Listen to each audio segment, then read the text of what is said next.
Bueno, hermanos, estamos desarrollando una serie que se llama Cantos de Verdad. Y estamos hoy en el Salmo número 13. Salmo número 13. Así es que habla ahora la palabra del Señor y leamos juntos este salmo cortico. Este salmo cortico, leámoslo juntos. Quiero hacer la introducción antes de la lectura.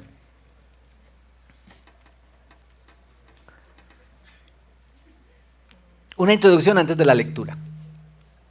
De pronto a usted le ha pasado. De pronto a usted le ha pasado sentirse que a Dios no le importa lo que le está pasando. De pronto usted ha sentido como que Dios está muy lejos, que Él está en otras cosas, quizá más importantes, que Dios está distante en medio de las necesidades, aflicciones y de nuestras oraciones. Incluso cuando esas cosas por las que estamos orando son cosas legítimas, buenas, como cuando oramos por la salud propia o de otros y como que Dios no responde. Como cuando pedimos un trabajo, es muy importante ese trabajo y Dios no responde a esa oración. O cuando pedimos por una esposa y Dios no responde. O por la salvación de un familiar querido y nada. Incluso cuando oramos que Dios no nos dejes caer en la tentación, como dice el Padre Nuestro. ¿Cómo es eso de sentir que Dios parece indiferente a nuestras preocupaciones? Como que nos deja en visto. Bueno, ¿esto se trata de Dios o se trata de nosotros? Bueno, leamos el Salmo. Esto es lo que está expresando David. Que creo que estaba experimentando algo parecido a eso. ¿Hasta cuándo, Señor? ¿Hasta cuándo? ¿Me olvidarás para siempre? ¿Hasta cuándo esconderás de mí tu rostro? ¿Hasta cuándo he de tomar consejo en mi alma, teniendo pesar en mi corazón todo el día? ¿Hasta cuándo mi enemigo se enaltecerá sobre mí? Considera y respóndeme, oh Señor, Dios mío. Ilumina mis ojos, no sea que duerma el sueño de la muerte, no sea que mi enemigo diga, lo he vencido, y mis adversarios se regocijen cuando yo sea sacudido. Pero yo en tu misericordia he confiado. Mi corazón se regocijará en tu salvación, cantaré al Señor porque me ha llenado de bienes. Amén. Señor, gracias por tu palabra que es tan preciosa. Esta semana que conmemoramos el Día de la Biblia, el Día de la Reforma y el llamado a volver a las Escrituras, también hemos de recordar que tu palabra es para nosotros, que tenemos acceso a ella, que tu palabra es luz en medio de nuestra oscuridad. Y te pedimos, Señor, que cuando abrimos tu palabra en la predicación, pero cuando la leemos en semana, en un devocional, en nuestra casa, con la familia, nosotros podamos ver igual de importante tu palabra, que nos alienta, nos alimenta, que nos cambia, que produce fe, que nos lleva al arrepentimiento, que nos da luz en medio de la oscuridad. Gracias. Al acercarnos a tu palabra hoy te pedimos que de nuevo hoy esta palabra traiga consuelo, ánimo, traiga exhortación, nos traiga de nuevo a la fe.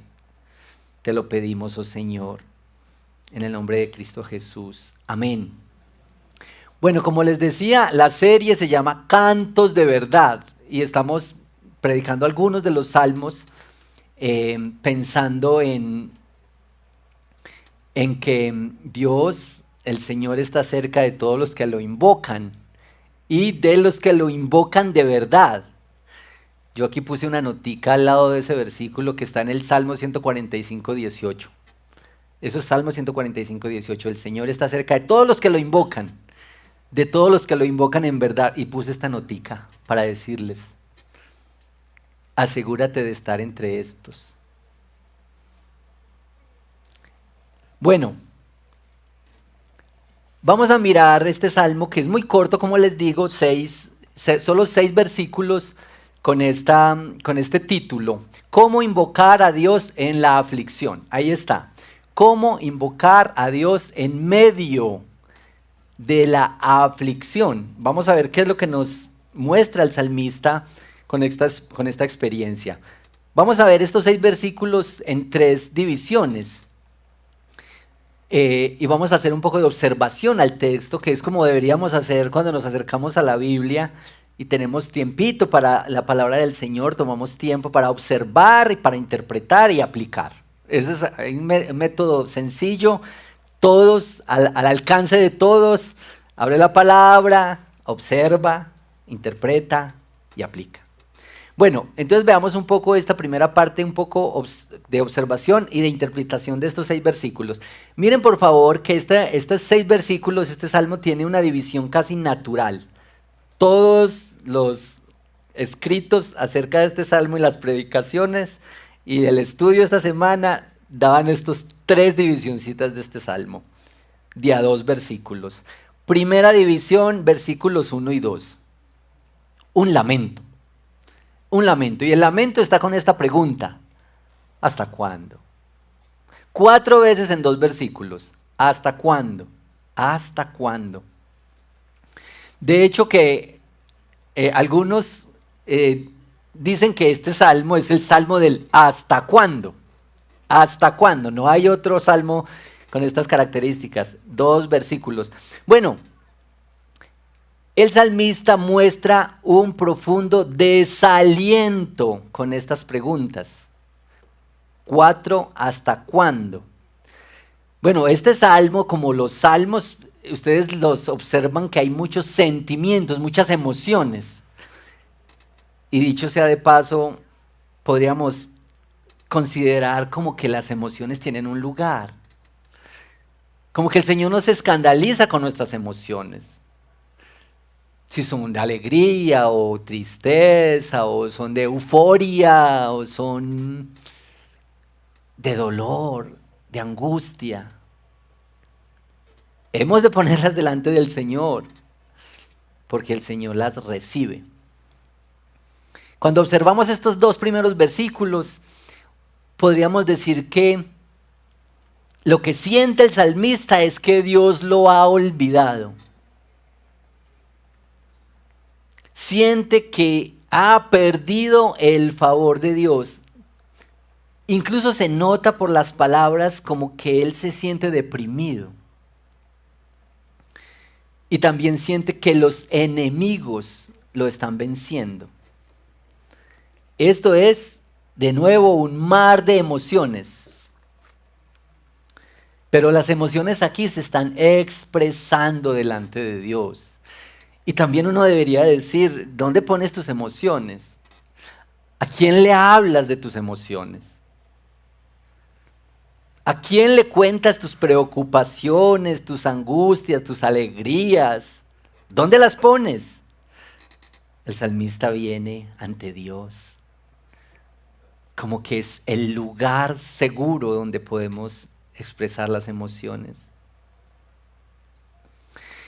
Uno tiene que pensar en el lugar del lamento en nuestra propia vida, el lugar del lamento. Mire que el salmista, a menudo en todo el libro de los Salmos, en el Salterio, no solamente él, sino los demás escritores de los Salmos están poniendo esto de las emociones. Por ejemplo, en el Salmo 89, el versículo 46, está recordando el salmista de un lado el pacto de Dios con David, pero está recordando las aflicciones del pueblo de Dios. Y las pone aquí y las trae, Señor, estas son las aflicciones. Job, todo el libro de Job, uno puede decir, esto es puro lamento y cómo expresa Job sus emociones, su tristeza. Pero hay un versículo particular que quisiera destacar en el capítulo 13, el versículo 24. Esta es la misma pregunta. Job hace esta misma pregunta. ¿Por qué escondes tu rostro y me consideras tu enemigo? ¿Qué es lo que está pasando adentro? ¿Qué tormenta hay adentro del corazón para hablarle a Dios de esta manera? Pero sabiendo que Dios no se incomoda porque le hablemos así. Otro salmo para destacar en esto del lamento es el Salmo 44. Me parece impresionante la descripción en este salmo sobre la sensación de abandono que experimenta el pueblo de Dios. De hecho, la Biblia de las Américas dice que esta es una oración nacional de intercesión. Salmo 44. Y bueno, el conocidísimo Salmo 42, donde está como el ciervo brama por las corrientes, que tiene sed de Dios en la angustia y en el desierto. Mire pues las emociones, la angustia, el lamento delante del Señor y el hasta cuándo. Quizá tú estás pasando también por tiempos de angustia así, por tiempos de lamento así. Y yo quiero decirte que al Señor le importa, que el Señor escucha, que el Señor atiende nuestras emociones y nuestro lamento. Bueno, el Salmo 70, que ahorita vamos a retomarlo, el Salmo con que tenemos las oraciones hoy. Bueno, eso en cuanto al lamento, versículos 1 y 2. Vean por favor los versículos 3 y 4, porque les decía que esto es un bosquejito sencillo. En el versículos 3 y 4 lo que hay es petición. Y la petición es acerca de luz, restauración, victoria. Estos no son nombres de unas señoras, amigas del salmista, no. Luz, restauración, victoria. Que Dios vuelva a verlo, que ilumine sus ojos. Esta es parte de la petición. Luego expone los temas de su lamento. Un comentarista bíblico dice que esto de iluminar los ojos a veces implica restaurar la salud. Porque esto de iluminar los ojos es como que la persona está sintiendo cerca la muerte. Bueno, lo que pide en este listadito de peticiones además es la restauración de su comunión con Dios. Es decir, esto no es solamente las peticiones por cosas materiales o físicas, que nosotros somos buenos realmente para pedir sobre las cosas de nuestro bienestar, ¿cierto? Esta petición dice, Señor, restaura mi comunión contigo. Bueno, en el 4 está el tema de los enemigos. Enemigos.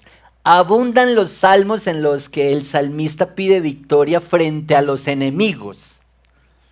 La razón es esta. Comúnmente los enemigos del salmista son los enemigos de Dios. Los enemigos del salmista son los enemigos de Dios. Y veían que detrás de los enemigos había también fuerzas malignas. Estos son los salmos, y los salmos también son para la batalla espiritual. Eso tiene su lugar, la batalla espiritual. Esta petición es una petición con contundencia, pero con humildad ante el Señor. Es una petición vital, es una petición de vida o muerte, es una petición angustiosa. En este puntico yo quisiera decir una cosa acerca de cómo nosotros hacemos las peticiones delante de Dios. Nosotros muchas veces hacemos las peticiones delante de Dios por si acaso. Como que ahí dejo la peticioncita a ver si de pronto. Pero imagínense que nuestras peticiones tengan más sentido de urgencia. más sentido de urgencia. Bueno, yo voy muy rápido en esta primera parte. Los dos últimos versículos del Salmo, los versículos 5 y 6, tienen un pero. Un pero. Hay que ponerle cuidado a los peros en la Biblia. Y ahí está. Este pero es acerca de la confianza en el carácter de Dios. El salmista había empezado con mucho desaliento, pero en el proceso de orar y de abrir su corazón a Dios ha experimentado una renovación, como que algo va llegando en su entendimiento y en su fe. Y bueno, como en casi todos los salmos, termina exaltando a Dios por su respuesta, su amor y por su gracia. Mire que él está reconociendo lo que Dios había hecho. Siempre en los tiempos de desánimo, de desaliento, de angustia, de aflicción, de preguntas, nosotros deberíamos recordar lo que el Señor ha hecho en otros momentos, en nuestra propia vida. Pero ¿cómo lo hemos visto? ¿Qué es lo que dice la palabra del Señor sobre la manera como Dios ha actuado en los tiempos y en la historia? Eso es, este pero resalta el carácter de Dios. El Dios que él había conocido, el que se impone sobre las circunstancias. Noten que el Salmo no da respuestas a esas preguntas. No hay respuestas a esas preguntas. Eso es lo que en la literatura se llama las preguntas retóricas. Es decir, una pregunta que se hace a Dios, pero que se contesta el autor. Bueno, el Salmo nos deja ver que es delante de Dios que podemos expresar las emociones, que es aceptable, que no hay que temer hablar de frente a nuestro Señor con confianza como sus hijos acerca de lo que está pasando con nosotros. Bueno, ahí está, esos 6 versículos, 3 punticos. Recuérdenlos por favor, este es el salmista que trae un lamento, que trae peticiones y que expresa su confianza en el Señor. ¿Vamos bien hasta ahí? Bueno, voy a empezar con las aplicaciones ya, para que vean que esto sí es en serio, que era cortico. Nosotros tenemos un enorme problema con el distanciamiento y la indiferencia en nuestra comunión con Cristo.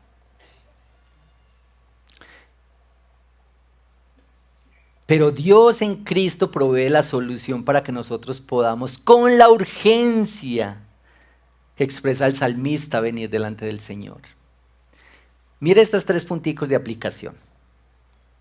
Este que ya nos pusieron aquí. Número 1, nosotros por el pecado estamos separados de Dios. Esto la mayoría de nosotros lo sabe y lo tiene clara. Pero yo les quiero hacer una pregunta que sea una pregunta retórica también. No, porque ustedes la van a contestar ustedes. Francamente, no es común para nosotros que sintamos a Dios lejos.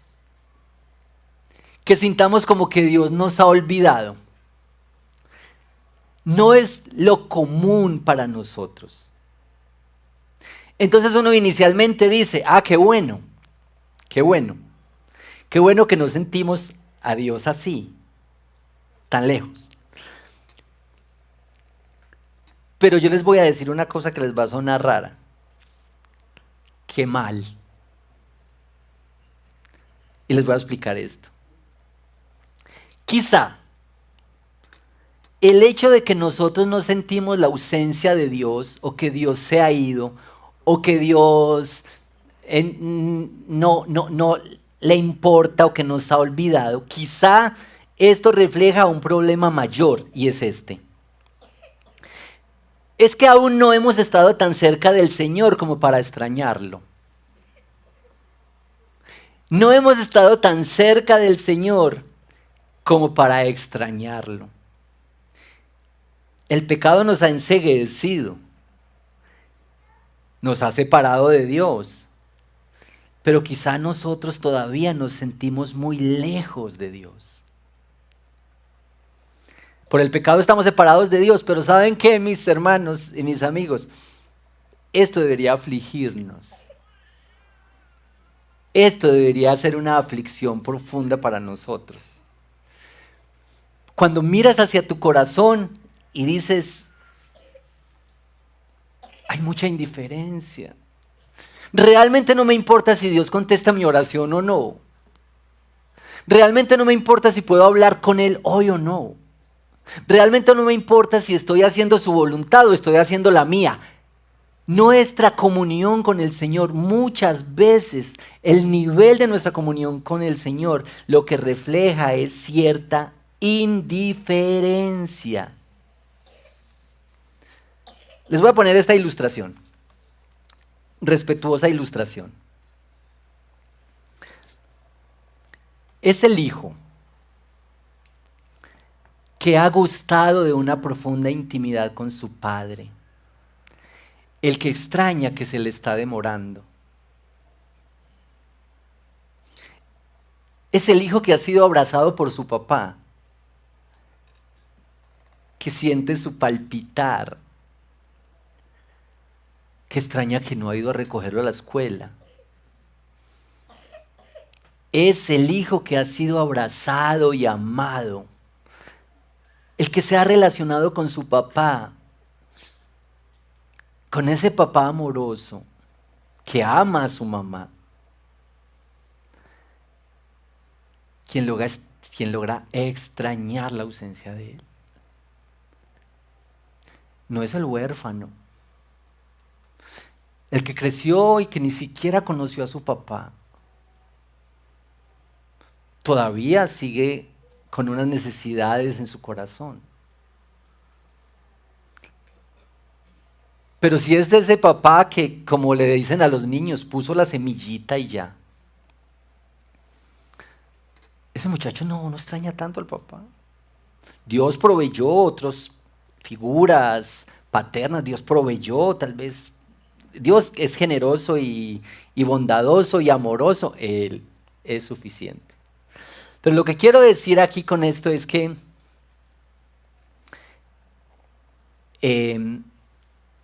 la comunión más profunda y significativa en nosotros no necesariamente la hemos establecido con el Señor.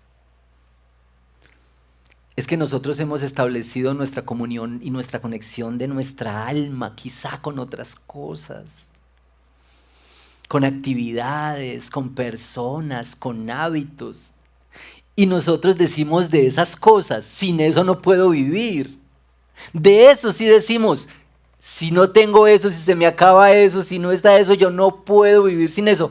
Es que hemos puesto nuestra comunión, nuestra unión más profunda con eso.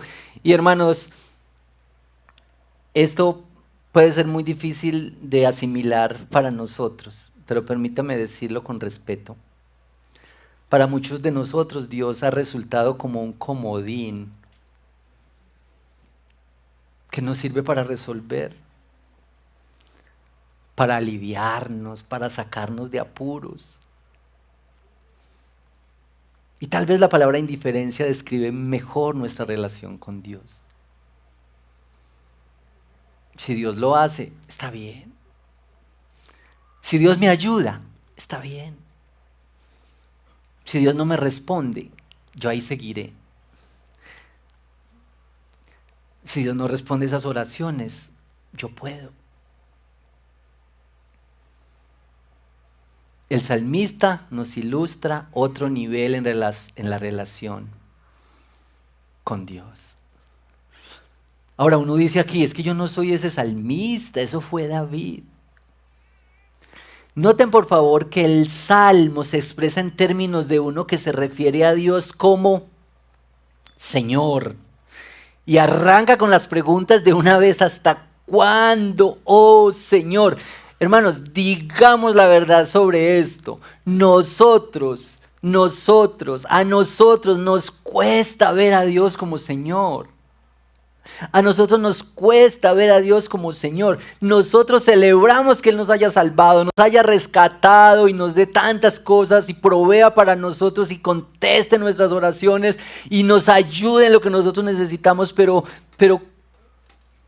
Señor, Señor de nuestra alma, Señor de nuestra vida. Este salmista ha degustado la íntima comunión con ese Señor. Ahora, no es que David era especial en algún sentido respecto a nosotros, porque David era un hombre, era de la familia, de la descendencia de Adán.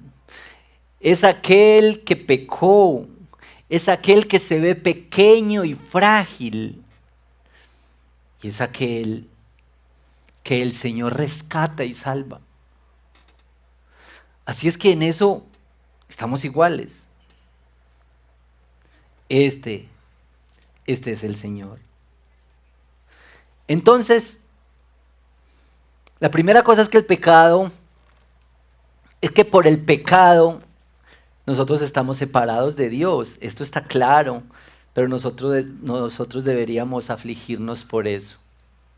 La segunda cosa es esta buena noticia que tiene que ver con este salmo. Es que en Jesús se encuentra la angustia y la alabanza a la vez. En Jesús se encuentran la angustia y la alabanza a la vez. Se concretan. Seguramente todos ustedes ya han escuchado lo que dice Mateo 27:46, cuando Jesús estaba allá en la cruz. En la cruz Jesús está declarando esto sobre el abandono. Dios mío, ¿por qué me has abandonado? Estas son las palabras. Y son las palabras del salmista también en el Salmo 22, que es un salmo mesiánico. ¿Por qué me has abandonado? Quizá tú has experimentado mucho dolor y mucho sufrimiento y abandono y tristezas y angustias. Pero yo te pido que te mires a la luz del abandono y el sufrimiento que experimentó Cristo. Para que tú seas su hijo. Para que tú seas rescatado y redimido. Eso es tremendamente importante. Nosotros debemos recordar que en la cruz Jesús experimentó el abandono del Padre, debido a que Jesús llevaba sobre sí mismo el pecado de todos nosotros. Esto es el Evangelio. De una manera más sencilla, Jesús experimentó el más duro y el más doloroso abandono para que nosotros seamos incorporados en la fe. Para que se rompa este distanciamiento, para que experimentemos la presencia permanente y la comunión con el Salvador, para que lleguemos a una relación como de un padre con un hijo. Así lo dice Primera de Juan 3. Miren cuán amor nos ha dado el Padre para que seamos llamados hijos de Dios.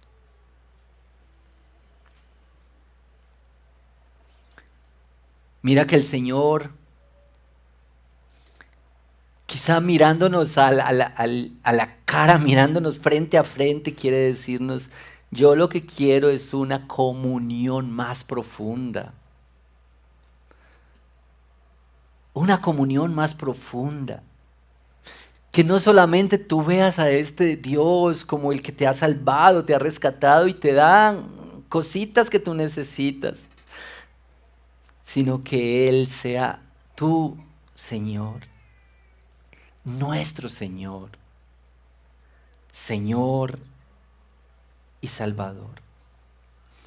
No es porque Él lo necesita. Una canción viejita que se cantaba en la iglesia decía que el Señor, bueno, no tanto en la iglesia, pero en el repertorio de la música cristiana decía que Dios pudo hacer robots, ¿sí? Robots que lo adoraran y que le dijeran cosas. Él pudo hacer eso. Pero nos creó a nosotros para la adoración de su nombre. para rendirle tributo, honor, para vivir bajo su voluntad, bajo su señorío. No es porque Él lo necesita, es porque nosotros lo necesitamos y deberíamos venir con urgencia delante de Él.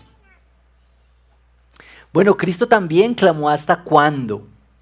¿Hasta cuándo? La pregunta es igual en una escena que describe Mateo en el capítulo 17, cuando Jesús soportaba la infidelidad y la perversidad de la raza humana en esclavitud y dijo, ¿hasta cuándo tengo que soportar esta generación? Su mente se fatigó, su mente humana se fatigó soportando la presencia del mal en el mundo. Pero Él no se desesperó, perseveró en su misión de traer justicia, como dice Isaías 42.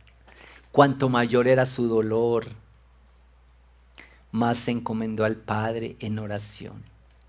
Ahora exaltado a la diestra de Dios, Él puede compadecerse plenamente del que está cansado, abatido, y puede repartir la gracia y la misericordia. Así como dice Hebreos que Él fue tentado en el sufrimiento y es poderoso para socorrer a los que son tentados. Esto es, hermanos, en Jesús se encuentra la angustia y a la vez la alabanza. Él sufrió la angustia, el rechazo y el abandono para que nosotros no tengamos que sufrirlo. Bueno, último puntico de estos tres. ¿Cuál debería ser nuestra respuesta? ¿Cuál debería ser nuestra respuesta? ¿Cómo debería ser? ¿Cómo invocar a Dios en la aflicción? Esta palabrita, con urgencia. Nuestra respuesta es un clamor urgente. Hermanos, ¿qué tal que nuestras oraciones se correspondan con la urgencia? ¿Qué tal que nuestras oraciones digan, Señor, si tú no lo haces, esto no ocurre? Señor, si tú no cambias mi corazón duro, lleno de vanidad y egoísmo, esto no ocurre. Señor, si tú no me sostienes en la tentación hoy, esto no ocurre. Señor, si tú no me salvas, nadie me salva. Señor, mis contactos, mis relaciones, mi influencia, mi plata no me puede salvar, no me puede dar el lugar que mi alma necesita. Señor, si tú no lo haces, aquí no hay nada. Hermanos, nosotros hemos de responder con la urgencia ante el Evangelio, ante el llamado. Esta es la pregunta. Hermanos, yo sé que cuando pensamos en las aflicciones, en los sufrimientos, nosotros estamos pensando en las cosas externas que nos vienen. Por la salud, por el empleo, por las circunstancias, por el país, por la política, por las cosas externas que pasan. Pero ¿saben qué, hermanos queridos? ¿Cuántas de las tormentas de tu vida se desprenden de tu unión con Cristo? ¿Cuántas de las aflicciones dentro de ti se desprenden de tu unión con Cristo? ¿Cuántas se desprenden de tu renuncia a tus gustos, al orgullo, a tus formas, a las prioridades que has puesto? ¿Cuánto de las aflicciones nuestras vienen por la obediencia a Cristo, a la sumisión a Él, a la pertenencia a Él, a la voluntad de Él? Estas son las aflicciones aquí también. Yo creo que nosotros experimentamos pocas de esas aflicciones, porque creemos que las aflicciones solamente son las cosas externas. ¿Cuántas tormentas vives en tu alma? Porque has dicho, yo le pertenezco a Él. Yo ya no vivo para mí. Yo ya no dependo de mí.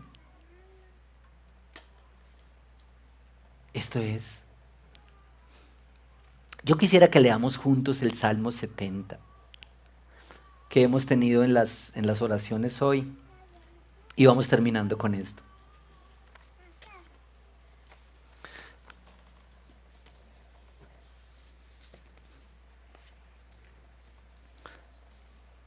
Nuestra respuesta es el clamor urgente.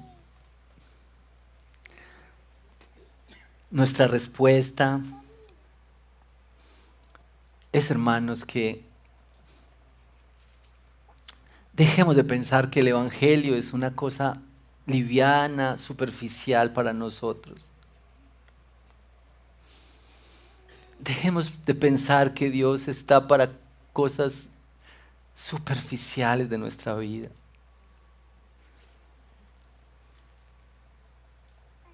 Deberíamos recordar que el Señor no está en el negocio de las reparaciones, sino en el de las demoliciones. Y para nosotros quizá es que empecemos a ver al Señor así, con la urgencia. Señor, si tú no lo haces, es que yo ya lo intenté. Es que yo ya he buscado. Y esa sed de mi alma todavía no se sacia. Y esa hambre de mi corazón todavía no se llena. Yo creo que nuestra oración debe ser como la del salmista, pero esta vez en el Salmo 70. Oh Dios, apresúrate a librarme. Apresúrate, oh Señor.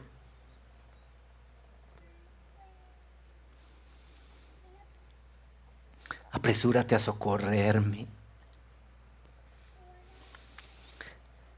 Sean avergonzados y humillados los que buscan mi vida.